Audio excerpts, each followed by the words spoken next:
Sir ये जो भौतिक सुख है ये क्या क्षणभंगुर भी है कि जैसे हमने भोजन किया, जैसे हमने भोजन किया और भोजन के कारण सुख मिला, लेकिन यदि भोजन से संबंधित वो सुख दोबारा चाहिए तो उसके लिए फिर दोबारा वही चीज़ खानी पड़ेगी या उससे भोजन से संबंधित कुछ और खाना पड़ेगा। तो ऐसा अनुभव में आया कि कोई प्रिय वस्तु भोजन की यदि हम 1000 बार भी खा लें हम तो भी तुष्टि नहीं होती, फिर दोबारा उसको खाने की इच्छा बनी ही रहती है और बार बार हम उसे खाते हैं और बार बार हम उसे क्षणिक सुख महसूस करते हैं और फिर हम उसे दोबारा खाते हैं, फिर हम सुख महसूस करते हैं। तो जैसे क्या भौतिक सुख क्षणिक है और आंतरिक सुख शाश्वत है? निश्चित ही ये जो भौतिक सुख की निरंतर आकांक्षा बनी रहती है यही इस बात को दर्शाती है कि ये क्षणिक है।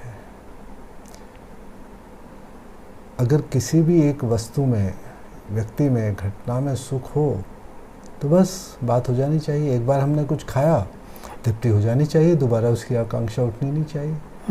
अगर पैसे की आकांक्षा हुई, हमें मान लिया 1 लाख की 1 लाख मिल गया तो तुष्ट हो जाने, लेकिन ऐसा होता नहीं। 1 लाख मिल गया फिर 10 लाख चाहिए, 10 लाख मिल गया 1000 लाख चाहिए। तो यही इस बात का प्रमाण है कि सुख क्षणिक होता है, तात्कालिक होता है। भौतिक सुख, भौतिक सुख जो है, सुख होता ही भौतिक है। आंतरिक तो वो तो आनंद है, वो उसके लिए तो अपेक्षा है ही नहीं, निरपेक्ष है वो, ये सापेक्ष है ना। तो उस आंतरिक सुख की प्राप्ति के लिए क्या कुछ विशेष प्रकार का जीवन जीना होगा? जैसे क्या व्यक्ति को अपने परिवार में रह के कुछ अलग तरह से व्यवहार करना होगा, अलग तरह से कुछ साधना में जाना होगा, तब जाके उस आंतरिक सुख को प्राप्त कर सकता है? पहली चीज़ तो ये समझने की है कि जिस आनंद की हम बात कर रहे हैं वो कहीं बाहर नहीं है, वो हमारे अंदर ही है। उसका केंद्र हमारा स्वरूप है, हमारा स्वभाव है। तो जिस आनंद का स्रोत हमारे अंदर है, हमारा स्वरूप है, हमारा स्वभाव है, तो उसके लिए कहीं जाने की, कुछ करने की आवश्यकता ही नहीं है। ये करना, होना, पाना ही उस स्रोत से हमें दूर करता है, कर रहा है। क्योंकि करना, होना, पाना ये मन और अहम का खेल है।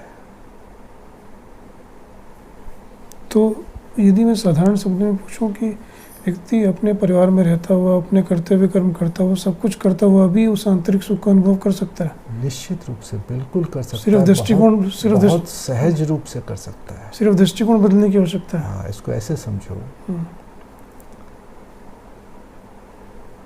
कि सूरज की तरफ पीठ करके यदि सूरज की तलाश में हम चलें तो जितना चलेंगे उतना सूरज से दूर होते जाएंगे। जितना भी चलेंगे, चल रहे हैं सूरज की तलाश में, लेकिन पीठ कर रखी है।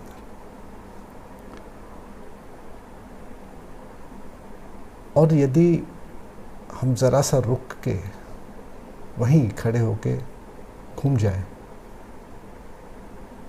सूरज सामने है, फिर कहीं जाने की जरूरत नहीं, वो सामने मौजूद है। तो यहाँ भी स्थिति ऐसी है कि अपने उस केंद्र की तरफ पीठ करके हम चल रहे हैं, तो कितना ही चलते जाएं, जितना चलेंगे उतना उस केंद्र से दूर जाएंगे। दृष्टि परिवर्तन, दृष्टि की अंतर्मुखता जो है, यही ज्ञान है, यही साधना है। जो दृष्टि बाहर की तरफ बह रही है वो ही हमारे इसे दुख कह लो, कष्ट कह लो, बंधन कह लो, बाहरी यात्रा कह लो, सांसारिक यात्रा कह लो, आनंद का भाव कह लो, यही उसका कारण है। तो उसके लिए, उस स्रोत से जुड़ने के लिए ना तो कहीं जाने की ज़रूरत है, ना कुछ करने की ज़रूरत है, सिर्फ समझने की ज़रूरत है। ये समझ आ जाए कि वो जिस सुख की तलाश में हूँ निरंतर, वो मेरे ही अंदर है, उसका केंद्र मेरे ही अंदर है और उसको कुछ करके नहीं पाया जा सकता, क्योंकि जो मेरा स्वरूप ही है तो उसके लिए करना क्या है?